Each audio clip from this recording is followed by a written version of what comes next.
Camera भी खुश है।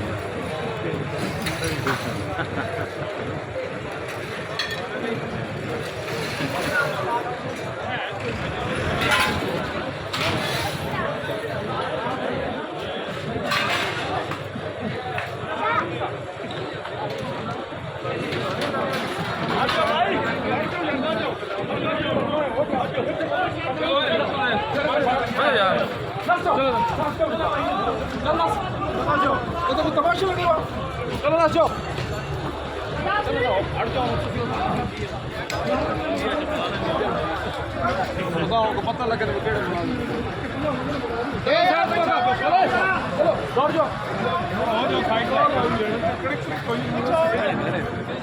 चलो दौड़ जाओ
जनक जगत मैं प्रेस आप यहाँ से बना रहा हूँ, यहाँ से खड़े हो प्लीज।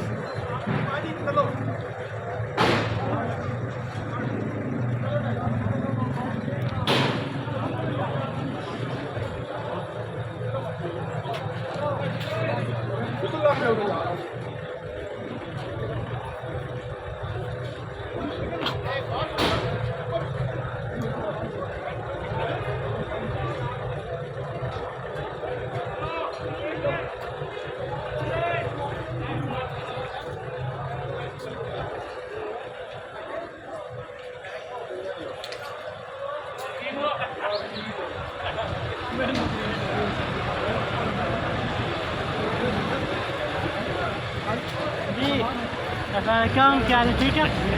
कोई पता है आपको इसके बारे में? नहीं, इसके बारे में नहीं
चाबी बोलो सही है बस आ रहा है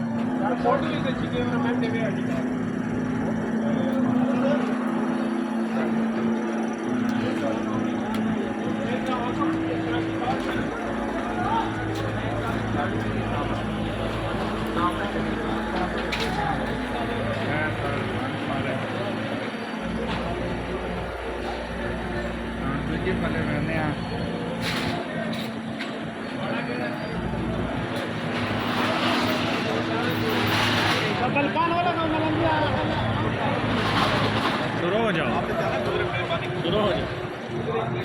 शुरू हो जाओ आप बात करें मैं क्या बात करूं शुरू हो जाओ पानी ओए पानी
खराब असती बोल हबीबी बोल याची या डिकोट इधर आओ ओए, इधर आ, इधर आ।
आप कैसे हैं? आप कुछ बताएं ना कि क्या करा रहे हैं? कोई मालूम ये नहीं क्या ऑपरेशन आप करा रहे हैं? कोई मैं अभी आया हूँ, मुझे नहीं मालूम शहर क्या के हो इतने रहा है। इम्पोर्टेंट आदमी हैं और नहीं, आप नहीं। बताएं कि जी आप क्या रहा सारा आपकी मंजूरी के बगैर कैसे हो सकता है? नहीं, अल्लाह ना करे, हमारी कोई मंजूरी इसमें नहीं है, लेकिन ये अच्छा। मालूम नहीं है क्या आपको अच्छा, डिटेल। आपको अगर आप मालूम मैं तो पहले आप बताएं, फिर हम ठीक देखेंगे क्या डिटेल है। ठीक है, ये मैंने ये सुना है कि ये सरकारी ज़मीन है और ये सरकारी ज़मीन है और इस पे दो फरीकैन इसके मालिक होने के दावेदार हैं। ज़मीन ये सरकारी है जमीन सरकारी है। और ये अदालत ने फ़ैसला किया। पहले डिस्ट्रिक्ट एंड सेशन कोर्ट में चलता रहा केस, फिर हाई कोर्ट में गए। हाई कोर्ट ने यहाँ का फ़ैसला बरकरार रखा कि ये सरकारी ज़मीन है। तो अब ये कर सकते थे कि मज़ाकरात करके किराए पे हासिल कर लेते, मगर ये इस बात पे सुना है कि घटे रहे कि हम उसके मालिक हैं। तो फिर आपको पता है हुकूमत से टक्कर कौन ले सकता है? सही तीन ताजर कैसे? कल को जो फैसला है हाई कोर्ट का वो क्या है? वो दुकानदार तो कह रहे थे कि हमारे हक में आया है, लेकिन जब वो रिटर्न फैसला शायद जारी हुआ है, अब ये अगर उनके हक में फैसला होता तो इनकी हिम्मत तो नहीं पड़नी थी। ये हाई कोर्ट के फैसले के खिलाफ तो नहीं जा सकते। और अगर कोई एडमिनिस्ट्रेशन करेगा खुद फंसा अड़ेगा लग जाएगा। तो ये मामला कुछ इस तरीके, मुझे कल इन्होंने कॉल की शाम को कि आप, मैं पहले यहाँ पे प्रोग्राम करके गया, उन्होंने कहा आप फिर आएँ, हम आपको बुलाएंगे, हम सारे लोग इकट्ठे होंगे तो आपने हमारे हक में फैसला हो गया। लेकिन शायद इनके वकील ने इनको उनसे गलत बयानी दी, तो लेकिन जब तहरीरी फैसला जारी हुआ तो उसने बताया नहीं ना, तो उसने तो इनको कुछ कर दिया। अब तो वकील जो हैं, तो जब तहरीरी फैसला जारी हुआ तो तहरीरी फैसला उनको मिला है तब वो आए। तहरीरी फैसला ये कॉमन सेंस की बात है, मुझे नहीं इल्म, मैं अपने अंदाजे में अपना क्यास बयान करना चाहता। और ये देखें ना आप, ये देखें ये कहाँ की तुक है, ये देखें, ये देखें किसी ने वो इतनी सारी जगह कब्जा ली कि एक एक करके आगे बनाता आएगा। लेकिन अब देखें ना, ये था पहले वो जो कोऑपरेटिव सोसाइटी थी ना, उनका था, यहाँ पे लिखा हुआ था। लेकिन बाद में क्या है कि वो कब्ज़ा ग्रुप तो हर तरफ एक्टिव है ना। आपको पता है कब्ज़े करने में तो हम जो पाकिस्तानी लोग हैं, हम तो जूते पुराने मस्जिद से चुरा लेते हैं, कूलर पे रखा हुआ गिलास चोरी कर लेते हैं, ये तो फिर भी ज़मीन है।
हाँ जी, बोलो क्या बोलते थे इस वक्त?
मेरी बहन इधर से नहीं जाना, इधर से बाहर जाना।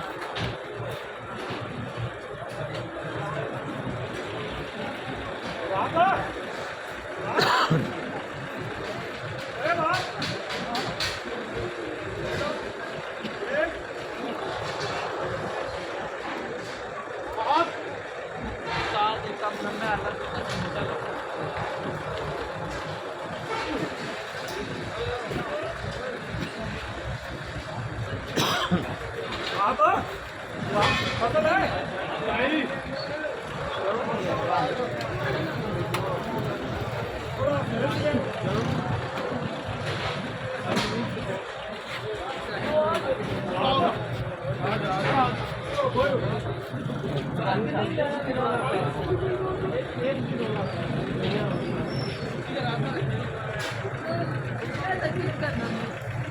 इंसान है समझ नहीं आया कितनी शर्म निकाला है चलो वहाँ करो घर ऐसा सारे बेले थे चारे में हाँ क्यों जी दसो जी तक को गाइस सारे वेले दे नुकसान अगला ना होना पिया ये तमाम चस जा रही है ठीक हो गया अवाम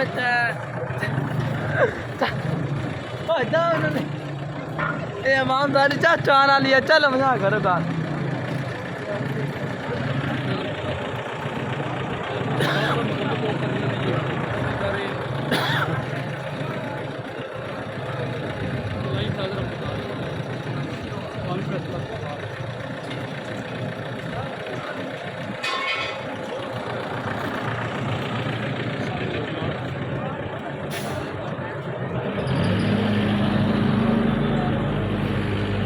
लाइट तो पहले करेगा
वो भी चढ़नी अगली चढ़े अगली चढ़नी तभी वाले सामान को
वो साइड दो जो साइड दो जो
हैं